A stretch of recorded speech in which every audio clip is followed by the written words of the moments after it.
Steph Curry and the Golden State Warriors have started off the season unbelievably efficiently. One of the big reasons I believe is because they've adjusted their style to have more shooters, which gives them more spacing and gives Steph himself more space to work on the inside or the outside. However, I think this leads to one big question as defenses have adjusted on how to guard them, and that is going to be, how do you handle Gary Payton? We're going to discuss why that's important. Let's go. Gary Payton is a multifaceted player that does a lot of good things for the Warriors. One thing he does struggle with on offense, though, is his shooting ability. We can see this in the Rockets' first possession, in which they actually put their big Sengun on Gary Payton.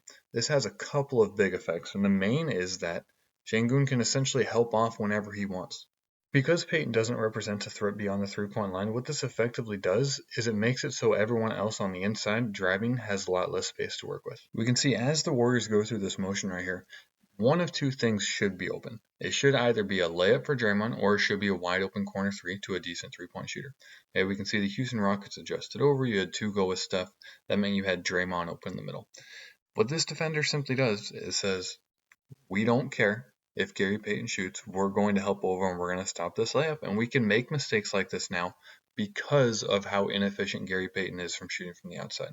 A lot of basketball fans and analysts simply see the end result, which is Payton missing a shot or something where the Warriors don't get a great look. But what they don't see is the stalled possessions that don't lead to anything because the Rockets can put their slowest, least mobile defender on someone that can't shoot. He can sag off. He can make sure Steph doesn't get an open layup to the rim. He doesn't need to guard his player on the perimeter, especially above the break. Gary Payton's shooting even in a worse percentage. It's quite often said, and I agree, that teams are as good essentially as their worst player, and teams are going to target that weakest link as much as they can because they want to have that advantage. So again, as this ball is going to get moved around, we watching the defender for Gary Payton, any drive that happens, the defender for Gary Payton is going to step up and make sure that there's no opening. Podziemski drives, defender steps up. Okay? Defender loosely goes back out with Payton, but as soon as Buddy Hield's going to drive here, defender steps up. And again, because of the lack of respect, it forces a bad possession, even though that doesn't look like Gary Payton caused that. He did not help the spacing because of his ability of the defender can just leave him. So now there are a lot of ways that the Warriors can use tactics to try and mitigate this. However, a lot of them involve Steph Curry, and Steph Curry can't be on the floor every time Gary Payton is. I mean, I guess he can, but it seems like just a hassle to try and work with. So the easiest, more clear-cut one is using Gary Payton as a screener, because if he gets any piece of the guy that Steph is guarding, it's going to be an open shot. So that is one way to generate an open shot no matter what. So then I understand that the response is Gary Payton is in for defense. He's in for the intangibles.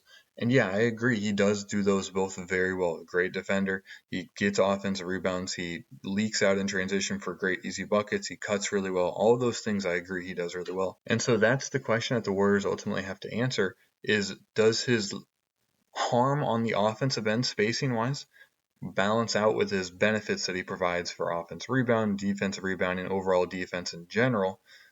Because he does have a lot of those, and that's a tough thing to weigh between because they're so different ends of the spectrum. It's hard to look at them objectively and compare which one is more important than the other. My personal thought is, even though I love Gary Payton, I probably would have him play a lot less. I'd probably try and have somebody that can shoot the ball. Is Melton still injured? Somebody that can shoot the ball and play decent defense, at least command a little bit of gravity on the outside, so that way your defense is able to adjust, or offense is able to function as efficiently as possible. Bless.